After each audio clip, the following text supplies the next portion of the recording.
പ്രിയ പ്രേക്ഷകർക്ക് സീരിയൽ ന്യൂസിലേക്ക് സ്വാഗതം. കൂടുതൽ സീരിയൽ ന്യൂസുകൾ അതിവേഗം ലഭിക്കുന്നതിന് ഈ ചാനൽ സബ്സ്ക്രൈബ് ചെയ്യുക. ബെൽ ഐക്കൺ മറക്കാതെ ക്ലിക്ക് ചെയ്യുക.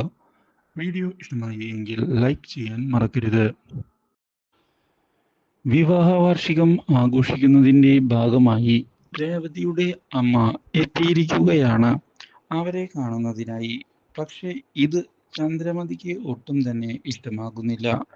ഇതോടെ ചന്ദ്രമതി തൻ്റെ ദേഷ്യം വ്യക്തമാക്കുകയാണ്.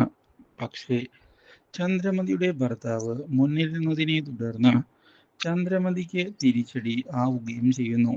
ഇനി എങ്ങനെ കാര്യങ്ങൾ മുന്നിലേക്ക് കൊണ്ടുപോകും എന്നാണ് ഇപ്പോൾ അവർ ആലോചിക്കുന്നത്. പക്ഷേ ഇതേ തുടർന്നാണ് പുതിയൊരു വഴിത്തിരിവ് ഉണ്ടാകുന്നത്. വീട്ടിലെല്ലാവരും വളരെ ഗംഭീരമായി ആഘോഷിക്കുകയാണ് വിവാഹ വാർഷികം.